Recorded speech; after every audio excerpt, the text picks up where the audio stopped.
পরীক্ষা এমন এক ব্যবস্থা যেখানে আমাকে, আপনাকে, সকলকে কখনো না কখনো অংশগ্রহণ করতেই হয়। মনে করুন নিজের বাল্যকাল। আপনি পরীক্ষা দিতে বসেছেন।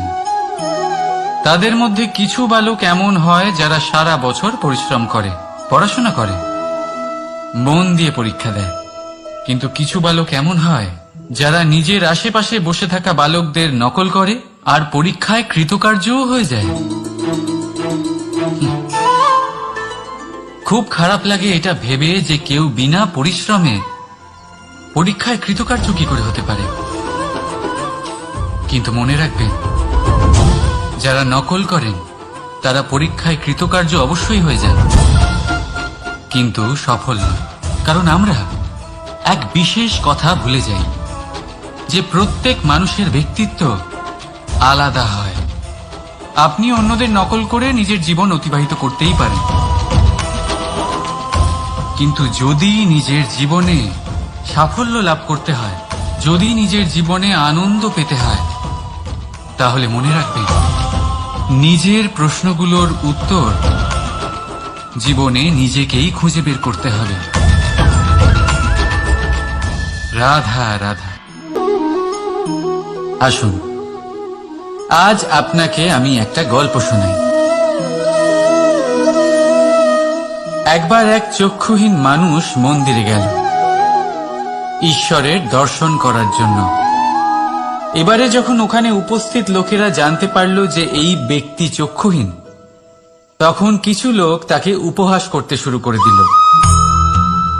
যে ব্যক্তি সম্পূর্ণরূপে দৃষ্টিহীন, সে কি করতে এসেছে এখানে? হয়তো সে ঈশ্বরের কাছে নালিশ করতে এসেছে যে কেন আপনি আমার দৃষ্টি কেড়ে নিলেন। কিন্তু এই সকল কথায় সেই চক্ষুহীন ব্যক্তি নিজেকে নিরাশ হতে দিল না। সে হাসল আর শুধুমাত্র একটাই কথা বলল সে, মানলাম যে আমার ভাগ্য আমার থেকে আমার দৃষ্টি কেড়ে নিয়েছে, কিন্তু আমি অভাগা নই, কারণ আমার ঈশ্বর, উনি আমায় দেখতে পাচ্ছেন।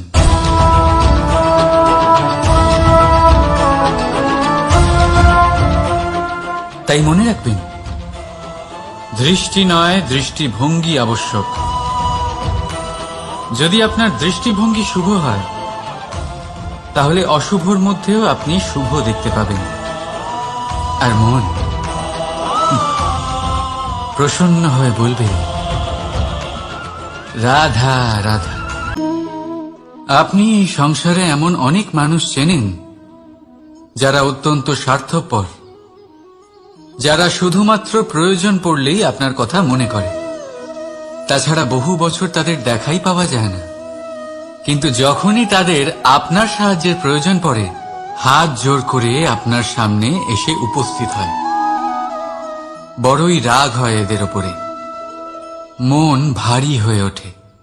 মন এই কথাই বলে যে এই ব্যক্তির সাহায্য করা উচিত নয়, কিন্তু আপনি এরকম কখনোই করবেন না। আপনি বলবেন, কেন বলছি আমি এই কথা? মনে রাখবেন, আলোর খোঁজ মানুষ শুধুমাত্র তখনই করে যখন অন্ধকার গভীরতর হয়। তাকে স্বার্থপর ভেবে নিজের মনকে বিচলিত করবেন না। নিজেকে আলো মনে করে আনন্দে থাকুন। ভাগ্যবান মনে করুন নিজেকে, যে কারোর বিপদের সময় তার আপনার কথা মনে পড়েছে, যে আপনি এই সংসারে কাউকে সাহায্য করার যোগ্যতা রাখেন। এই জীবনে কেউ স্বার্থপর বলে নিজের দৃষ্টিভঙ্গি কখনোই পাল্টাবেন না। শুধুই নজর রাখুন নিজের পরমার্থের ওপরে। মন প্রসন্ন হয়ে বলবে, রাধা রাধা। কখনো কোনো পাখিকে দেখেছেন? যখন তারা ডিম পাড়তে প্রস্তুত হয়, তখন তারা সবচেয়ে আগে একটা স্থান খোঁজে, একটা স্থান যা বর্ষা, রৌদ্র আর শত্রুর থেকে সুরক্ষিত হয়। তারপর তারা বাসা তৈরি করে, তারপরেই ডিম পাড়ে, আর তারপর যখন সেই ডিম ফুটে তার সন্তানদের জন্ম হয়, সে তাদের খাবার খাওয়ায়, তাদের রক্ষণাবেক্ষণ করে। কিন্তু যখন তাদের ডানা গজায়, তখন না সে তাদের খাবার দেয় আর না তাদের বাসা বানাতে শেখায়। শুধুমাত্র তাদের উড়তে শেখায় সে। তারপর সেই বাচ্চারা আকাশে উড়তে শিখে নিজেরাই নিজেদের খাবার জোগাড় করতে শিখে যায়, নিজেরাই নিজেদের বাসা বানাতে শিখে যায়। আর আমরা মানুষেরা কি করি? আমাদের সন্তান বড় হয়ে যাওয়া সত্ত্বেও তাদের নিয়ে সর্বদা দুশ্চিন্তা করি। তার জন্য আমরা গৃহ নির্মাণের চেষ্টা করি। নিজের সন্তানকে আরো শক্তিশালী করে গড়ে তোলার বদলে তাকে আমরা দুর্বল করে দিই। জীবনে সেটাই করুন যা একটা পাখি করে। নিজের সন্তানকে আকাশে ওড়ার শিক্ষা দিন, সংস্কার দিন, আর একটা নির্দিষ্ট সময়ের পরে তাকে নিজের আকাশ নির্ধারণ করতে মুক্ত করে দিন। রাধা রাধা। মানুষ যখন সাফল্য অর্জন করে তখন তার মধ্যে জাগে অহংকার। আর এই সময় মানুষ সচরাচর একটা কথা ভুলে যায়, নত হতে। সে ভাবে যে আমি কারোর সামনে কেন নত হব? আর এটা এই কারণে হয় কারণ মানুষ এক গুরুত্বপূর্ণ কথা ভুলে যায়, যে এই সংসারে, এই জীবনে সে যা অর্জন করেছে নত হয়েই অর্জন করেছে। বাল্যকালে সে হাঁটতে শিখেছে এই মাটির কাছে নত হয়ে, পড়ে উপরে উঠবেন।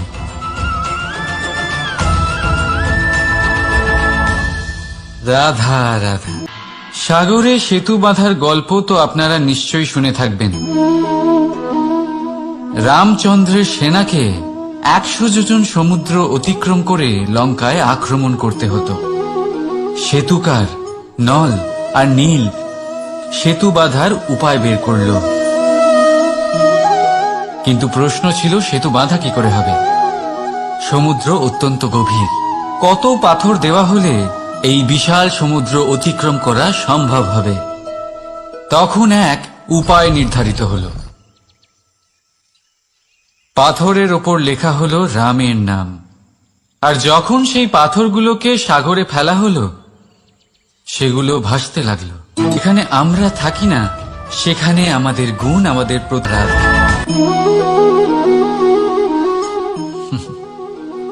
এবারে আপনারা ভাবছেন যে আমি এত একাগ্রতার সাথে এই পিঁপড়েকে কেন দেখছি। আপনাকে বলি যে আজ এই পিঁপড়েকে দেখে আমি মন্ত্রমুগ্ধ হয়ে গেছি।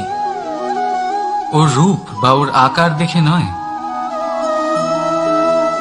এই পিঁপড়ের প্রচেষ্টা দেখে।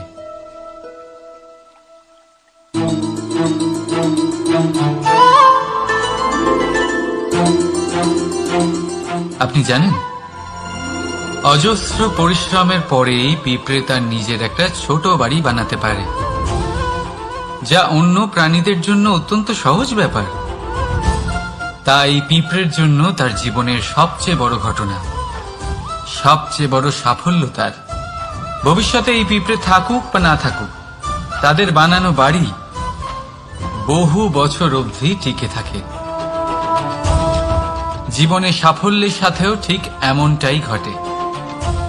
আপনি একদিনে সাফল্য লাভ করতে পারবেন না, কিন্তু যদি আপনি প্রতিদিন চেষ্টা করতে থাকেন, তবে একদিন আপনি অবশ্যই সাফল্য লাভ করবেন। মনে রাখবেন, ভাগ্যের দ্বার তাদের জন্য উন্মুক্ত হয় না যারা হার মেনে নেয়। ভাগ্য তার দ্বার তাদের জন্যই খোলে যারা বসে না থেকে প্রয়াস করে সেই দরজার কড়া নাড়াতে। তাই প্রয়াস করতে থাকুন। সাফল্য অবশ্যই একদিন না একদিন আপনার কাছে আসবেই। রাধা রাধা। এই তালাটা দেখতে পাচ্ছেন আপনি? এই তালাকে ভেঙেও খুলে দেওয়া যায়, আবার ভালোবেসেও খুলে দেওয়া যায়। অর্থাৎ এই তালাটা আপনি এই চাবির দ্বারাও খুলে দিতে পারেন, এই হাতুড়ি দিয়েও খুলে দিতে পারেন। কিন্তু এই খোলাতে তফাৎ আছে। যদি তালা খোলার জন্য আপনি সেটা ভেঙে ফেলেন, তাহলে তা পরের বার আর কাজে লাগবে না। কিন্তু যদি এটা আপনি চাবির দ্বারা খোলেন, তাহলে তা চিরকাল কাজে লাগবে। আমাদের জীবনে সম্পর্কগুলো কিছুটা এরকমই হয়। আমাদের জীবনের আনন্দরূপী ধন রক্ষা করে এই সম্পর্ক, কিন্তু ভালোবেসে। যদি ক্রোধের দ্বারা এই সম্পর্ক রক্ষা করা হয়, তাহলে পরে তা কোনো কাজে আসে না। তাই সম্পর্ক সবসময় প্রেমের চাবি দিয়ে খুলুন, কারণ প্রতিবার নতুন তালা আপনি ব্যবহার করতেই পারেন, নতুন সম্পর্ক গড়তে পারবেন না। রাধা রাধা। জীবন কি? এই জীবন আমরা জন্ম নিই, বড় হয়ে উঠি, আমাদের মা বাবা আমাদের পালন করেন, তারপর তাদের অর্থ দিয়ে আমাদের বাল্যকাল কাটে, আমরা আরো বড় হই, বিবাহ বন্ধনে আবদ্ধ হই, আমাদেরও সন্তান হয়, আমরা তাদের পালন করি, তারপর আমরা বৃদ্ধ হই, আর একদিন এই সংসার ছেড়ে আমরা সকলে চলে যাই। এটাই কি জীবন? আপনার মনে এই প্রশ্ন হয়তো অনেকবার জেগেছে, তাই না? এবার একটু জলের যাত্রাপথ লক্ষ্য করুন। সাগর থেকে বাষ্প হয়ে ওঠে এই জল, মেঘ হয়ে ঝরে পড়ে সে, তারপর নদী হয়ে আবার সাগরে মিলিয়ে যায়। কিন্তু কখনো এই প্রশ্ন করে না যে তার জীবন কি, তার উদ্দেশ্য কি। প্রতিটা মুহূর্ত বাঁচে সে, আর অন্যদের যতখানি সম্ভব সাহায্য করে। যখন সাগরে থাকে, তখন অসংখ্য জীবকে জীবন দান করে। যখন সাগর থেকে বাষ্প হয়ে মেঘ হয়ে যায়, তখন চাষিদের মনে এই আশা জাগায় যে ফসল আবার ফলবে। যখন বর্ষা হয়ে ঝরে পড়ে, তখন কি? শুধু এই জীবন বাঁচুন, আর যতটা সম্ভব সবাইকে আনন্দ প্রদান করুন। মন প্রসন্ন হয়ে বলবে রাধা রাধা। কখনো বৃষ্টির জন্য হওয়া কাদার মধ্যে দিয়ে আপনি নিজের বাড়ি ফিরেছেন? পাদুকা পরার জন্য আপনি ওই কাদা থেকে অবশ্যই বেঁচে যান, কিন্তু সেই পাদুকা থেকে আগত নোংরা কাদার ছিটে আপনার বস্ত্রকে ময়লা করেই দেয়। কিন্তু তাও সেই ছিটের জন্য আপনার বস্ত্র ময়লা হয়ে যাবে, সেই জন্য আপনি পাদুকা পরা ছেড়ে দেন না। ঠিক সেইভাবেই জীবনে এমন কিছু মানুষও আসেন যারা পাদুকার মতো হন, যারা আপনাকে কাদার থেকে বাঁচিয়ে নেন, কিন্তু বস্ত্ররূপী আপনার মনের উপরে আশঙ্কার দাগ ছেড়ে যান। এইসব মানুষের জন্য নিজের মন ছোট করার কোনো প্রয়োজন নেই।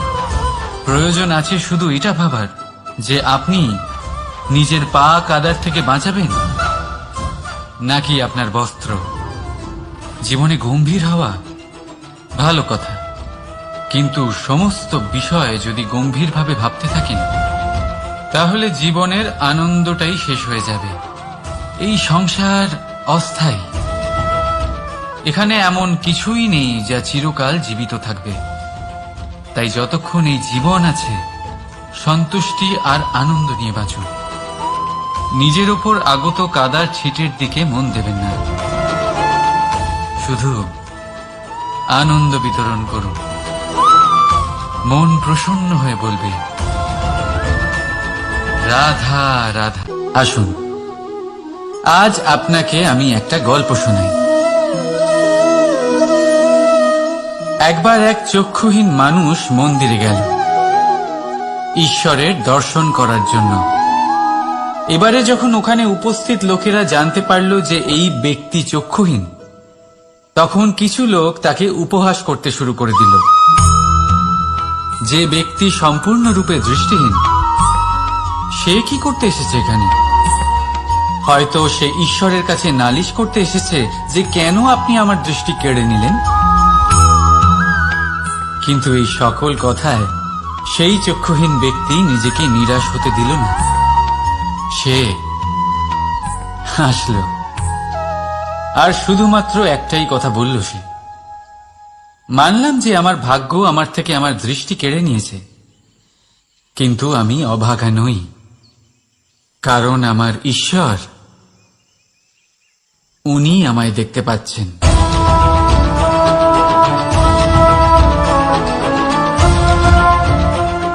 তাই মনে রাখবেন, দৃষ্টি নয় দৃষ্টিভঙ্গি আবশ্যক।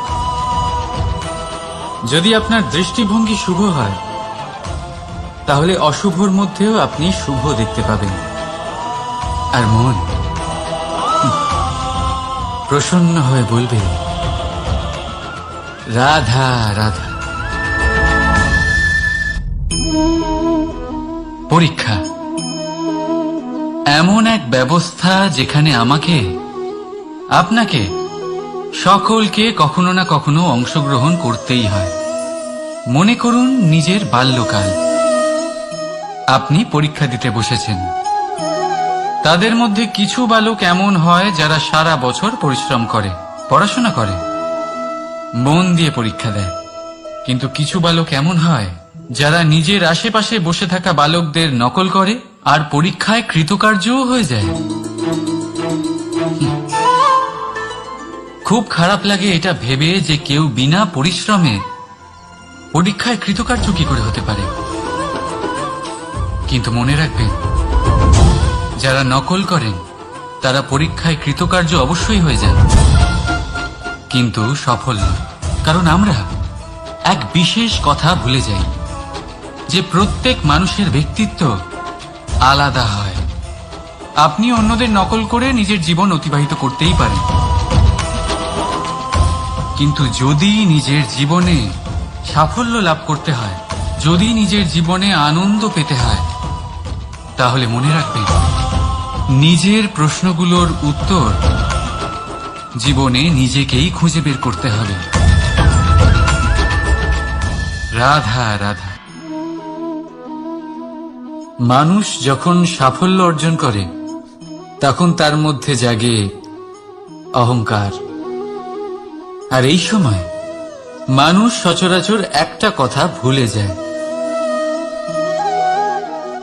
নত হতে। সে ভাবে যে আমি কারোর সামনে কেন নত হব। আর এটা এই কারণে হয় কারণ মানুষ এক গুরুত্বপূর্ণ কথা ভুলে যায়, যে এই সংসারে, এই জীবনে সে যা অর্জন করেছে, নত হয়েই অর্জন করেছে। বাল্যকালে সে হাঁটতে শিখেছে এই মাটির কাছে নত।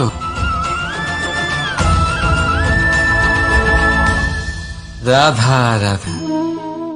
আপনি এই সংসারে এমন অনেক মানুষ চেনেন যারা অত্যন্ত স্বার্থপর, যারা শুধুমাত্র প্রয়োজন পড়লেই আপনার কথা মনে করে।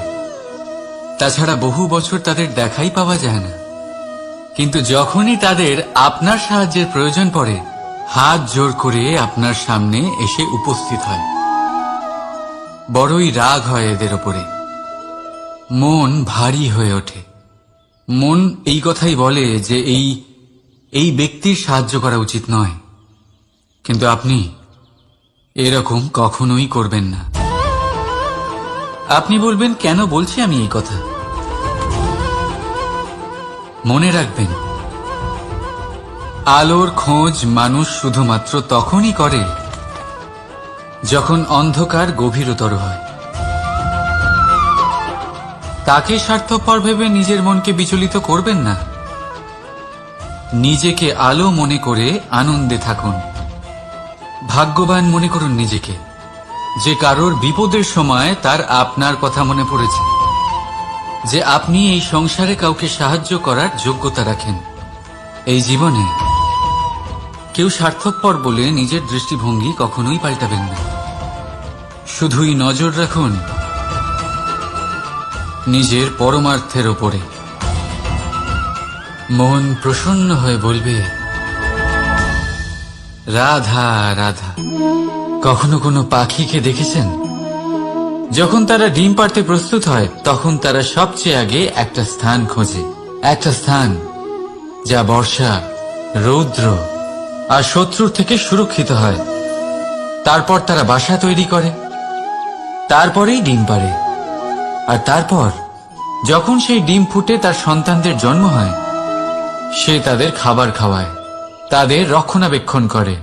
কিন্তু যখন তাদের ডানা গজায় তখন না সে তাদের খাবার দেয় আর না তাদের বাসা বানাতে শেখায়।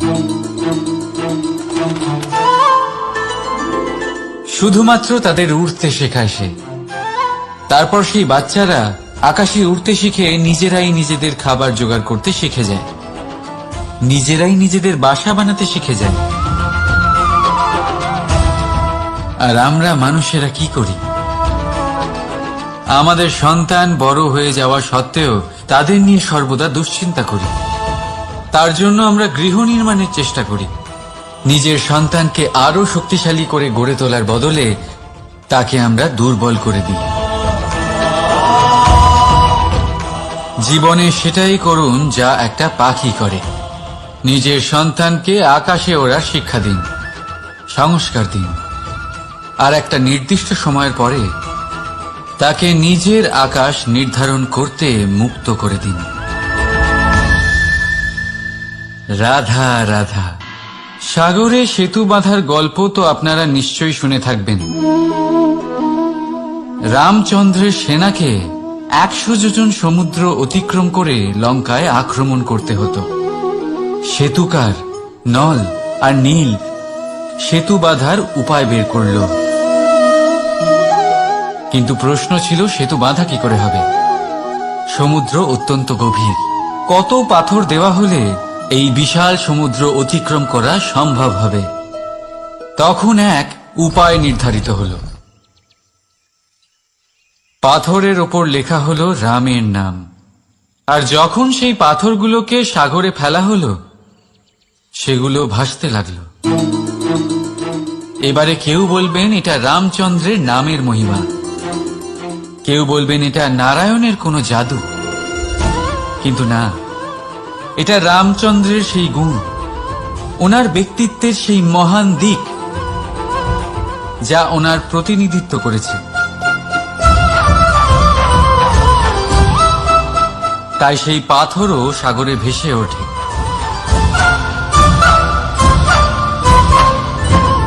ঠিক সেইভাবেই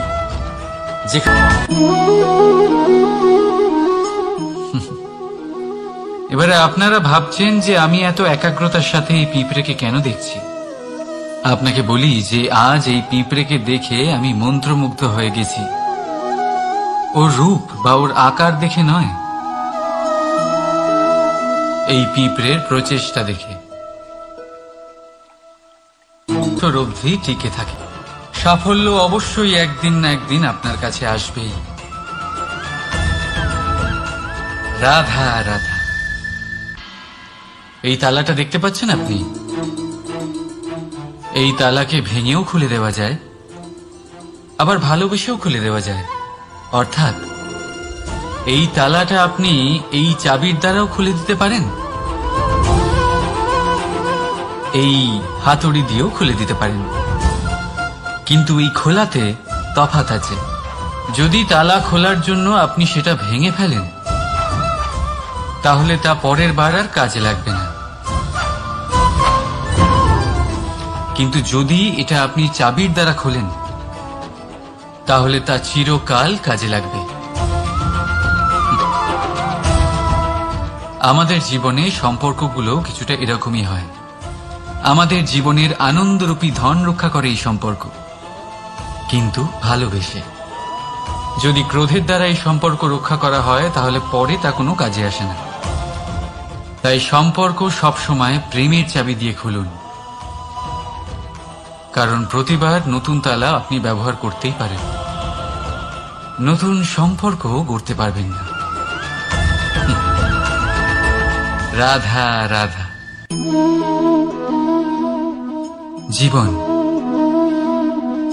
কি? এই জীবন আমরা জন্ম নিই, বড় হয়ে উঠি, আমাদের মা বাবা আমাদের পালন করেন, তারপর তাদের অর্থ দিয়ে আমাদের বাল্যকাল কাটে, আমরা আরো বড় হই, বিবাহ বন্ধনে আবদ্ধ হই, আমাদেরও সন্তান হয়, আমরা তাদের পালন করি, তারপর আমরা বৃদ্ধ হই, আর একদিন এই সংসার ছেড়ে আমরা সকলে চলে যাই। এটাই কি জীবন? আপনার মনে এই প্রশ্ন হয়তো অনেকবার জেগেছে, তাই না? এবার একটু জলের যাত্রাপথ লক্ষ্য করুন। সাগর থেকে বাষ্প হয়ে ওঠে এই জল, মেঘ হয়ে ঝরে পড়ে সে, তারপর নদী হয়ে আবার সাগরে মিলিয়ে যায়। কিন্তু কখনো এই প্রশ্ন করে না যে তার জীবন কি, তার উদ্দেশ্য কি। প্রতিটা মুহূর্ত বাঁচে সে, আর অন্যদের যতখানি সম্ভব সাহায্য করে। যখন সাগরে থাকে তখন অসংখ্য জীবকে জীবন দান করে। যখন সাগর থেকে বাষ্প হয়ে মেঘ হয়ে যায় তখন চাষিদের মনে এই আশা জাগায় যে ফসল আবার ফলবে।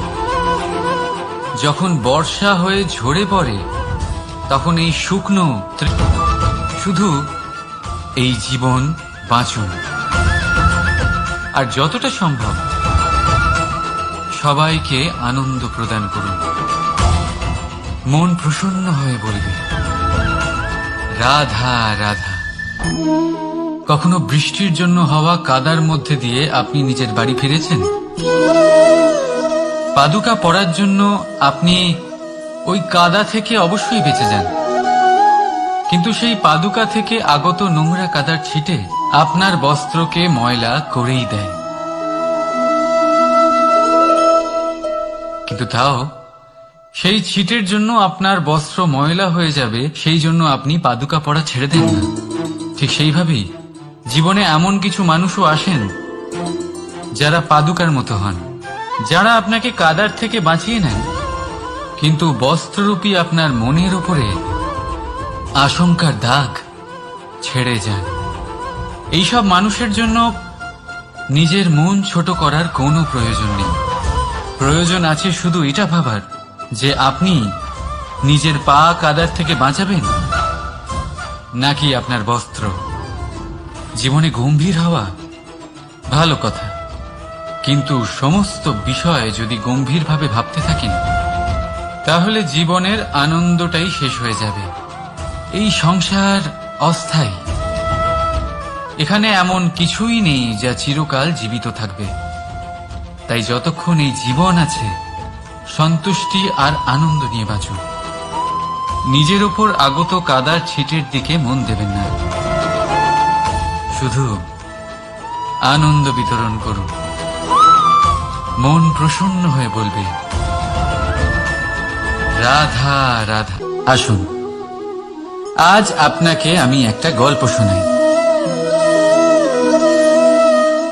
একবার এক চক্ষুহীন মানুষ মন্দিরে গেল ঈশ্বরের দর্শন করার জন্য। এবারে যখন ওখানে উপস্থিত লোকেরা জানতে পারল যে এই ব্যক্তি চক্ষুহীন, তখন কিছু লোক তাকে উপহাস করতে শুরু করে দিল। যে ব্যক্তি সম্পূর্ণরূপে দৃষ্টিহীন, সে কি করতে এসেছে এখানে? হয়তো সে ঈশ্বরের কাছে নালিশ করতে এসেছে যে কেন আপনি আমার দৃষ্টি কেড়ে নিলেন। কিন্তু এই সকল কথায় সেই চক্ষুহীন ব্যক্তি নিজেকে নিরাশ হতে দিল না।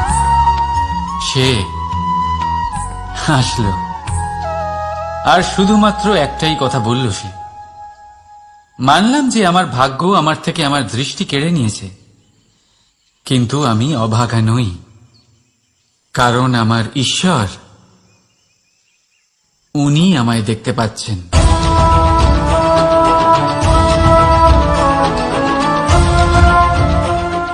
তাই মনে রাখবেন, দৃষ্টি নয় দৃষ্টিভঙ্গি আবশ্যক। যদি আপনার দৃষ্টিভঙ্গি শুভ হয় তাহলে অশুভর মধ্যেও আপনি শুভ দেখতে পাবেন। আর মন প্রসন্ন হয়ে বলবে রাধা রাধা।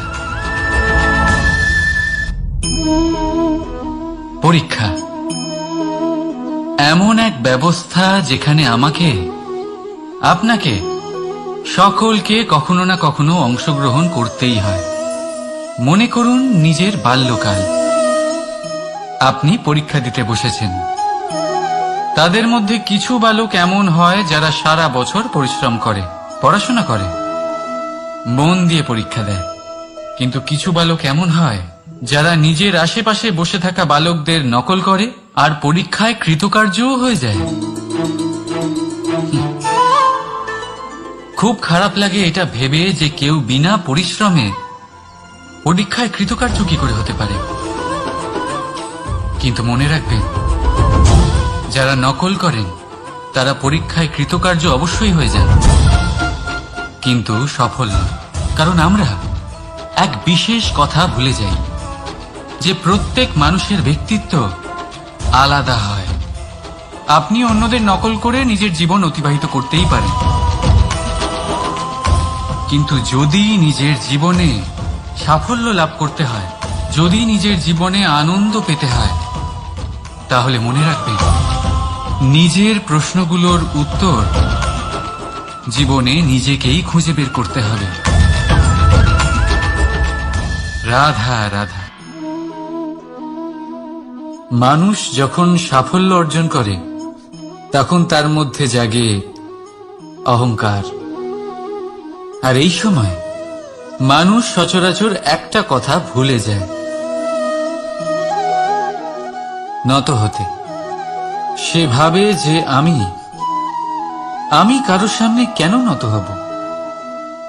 আর এটা এই কারণে হয় কারণ মানুষ এক গুরুত্বপূর্ণ কথা ভুলে যায় যে এই সংসারে, এই জীবনে সে যা অর্জন করেছে নত হয়েই অর্জন করেছে। বাল্যকালে সে হাঁটতে শিখেছে এই মাটির কাছে নত হয়ে। উঠবেন।